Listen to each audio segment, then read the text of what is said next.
Hello everyone, welcome to Paras education zone में। आज के इस वीडियो लेक्चर में हम बात करेंगे सीयूटी 2025। जी हाँ, सीयूटी 2025 का रिजल्ट आ गया है, स्कोर कार्ड आ गया है।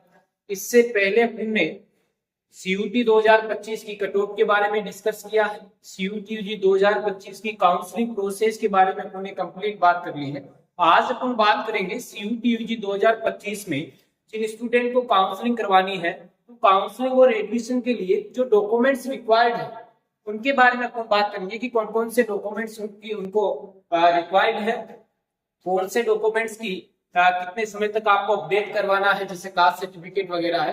तो इन सब की अपन आप डिटेल से अपन चर्चाएं करेंगे, ताकि जिन स्टूडेंट के पास ये डॉक्यूमेंट्स अभी तैयार नहीं है तो वो अपने डॉक्यूमेंट्स तैयार कर लें। ठीक है, तो चलो देखते हैं सबसे पहले अपन कौन कौन से डॉक्यूमेंट्स इसमें रिक्वायर्ड रहेंगे।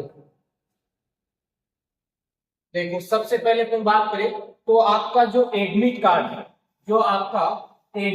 है, यहाँ पर वो आपको इसके लिए चाहिए काउंसलिंग प्रोसेस के लिए, क्योंकि जो रजिस्ट्रेशन नंबर होते हैं आपके, वो काउंसलिंग प्रोसेस में हमें उनकी आवश्यकता रहती है। इसके बाद जो आपका अभी रिजल्ट आया, उस रिजल्ट के साथ एक स्कोर कार्ड आया आपका। ठीक है, जो रिजल्ट के साथ स्कोर कार्ड आया वो भी आपको काउंसलिंग के समय चाहिए। ठीक है, इस काउंसलिंग से जो आप करोगे इससे पहले आपको ये स्कोर कार्ड आपका जो रिजल्ट के साथ आया उसकी आवश्यकता होगी। इसके अलावा क्लास 10 की मार्कशीट आपको चाहिए।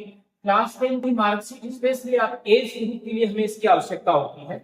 इसके बाद क्लास 12 की मार्कशीट चाहिए, पासिंग सर्टिफिकेट जिसे हम कह सकते हैं। इसके अलावा ट्रांसफर सर्टिफिकेट टीसी हमें चाहिए। टीसी के साथ एक माइग्रेशन सर्टिफिकेट भी रिक्वायर्ड हो तो वो भी आपको चाहिए। कास्ट सर्टिफिकेट चाहिए, जो स्टूडेंट इसके लिए एप्लीकेबल है तो उन्हें कास्ट सर्टिफिकेट चाहिए। और कास्ट सर्टिफिकेट के लिए आप विशेष ध्यान रखें, जैसे ओबीसी कैंडिडेट होते हैं उनके कास्ट सर्टिफिकेट लगभग 6 महीने से पुराना ये नहीं होना चाहिए। तो आप चेक कर लें कि आपका जो कास्ट सर्टिफिकेट बना हुआ है वो किस डेट का बना हुआ है और कब उसकी डेट लास्ट कंप्लीट हो रही है। तो लगभग ये मार्च के आसपास के जो स्टूडेंट होंगे तो आप यहाँ पर ध्यान रखें कि ये आपको लेटेस्ट चाहिए। इसके अलावा इनकम सर्टिफिकेट आपको चाहिए, स्पेशली ईडब्ल्यूएस की डिग्री है उनको ज्यादा रिक्वायर्ड होती है इनकम सर्टिफिकेट की। इसके बाद हम आगे कौन से डॉक्यूमेंट्स रिक्वायर्ड है बात करते हैं। पासपोर्ट साइज फोटोग्राफ आपकी यहाँ पर चाहिए। जो आपकी फोटो चाहिए जो पासपोर्ट साइज, तो लगभग 4 से 6 फोटो को भी आपके पास होनी चाहिए। और ध्यान रखना कि जो फोटो आप पासपोर्ट साइज काम में ले रहे हो वो लेटेस्ट होनी चाहिए, ज्यादा पुरानी नहीं होनी चाहिए। आपने एप्लीकेशन फॉर्म में जो फोटो लगाई अगर वो है तो और भी बेस्ट है, और आप करंट की फोटो यहाँ पर रखें, लेटेस्ट फोटो देनी है। इसके अलावा कोई आपके पास आइडेंटिटी प्रूफ होना चाहिए, कोई वैलिड आइडेंटिटी प्रूफ होना चाहिए। उसके लिए आपका हो सकता है Aadhaar card, voter ID, PAN card या पासपोर्ट या ड्राइविंग लाइसेंस, कुछ भी हो, एक वैलिड आईडी आपके पास यहाँ पर होनी चाहिए। इसके अलावा एक गैप सर्टिफिकेट होना चाहिए। गैप सर्टिफिकेट कि जो स्टूडेंट 12th पास करने के बाद जो तैयारी कर रहे थे और उन्होंने 1-2 साल तक कुछ भी नहीं किया है, तो जितना 12th के बाद उनका गैप रहा है, ठीक है, तो उतने ईयर का गैप उनको यहाँ पर बनाना है।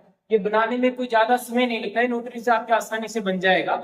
और इससे होता क्या है गैप सर्टिफिकेट, इसमें जैसे कोई स्टूडेंट 12th पास कर लिया और उसने 1 साल तक तैयारी की है और अब उसका सीयूटी में एडमिशन हो गया, तो उसे 1 साल का वो जो गैप रहा है उसका एक सर्टिफिकेट बनवाना होगा और उसमें लिखना होगा कि हमने इस ईयर में 12th पास की और अब हमारा यहाँ कॉलेज में एडमिशन हो रहा है, तो हमें इतने साल तक बैठ के तैयारी की है, तो वो सब कुछ इसमें लिखना रहता है। इसके बाद हेल्थ सर्टिफिकेट की आवश्यकता होती है। और ये जो हेल्थ सर्टिफिकेट है, गैप सर्टिफिकेट है, ये कुछ कॉलेज में मांगते हैं और कुछ कॉलेज में नहीं मांगते हैं। ठीक है, इसके अलावा आपके सिग्नेचर होने चाहिए और मोबाइल नंबर और मेल आईडी।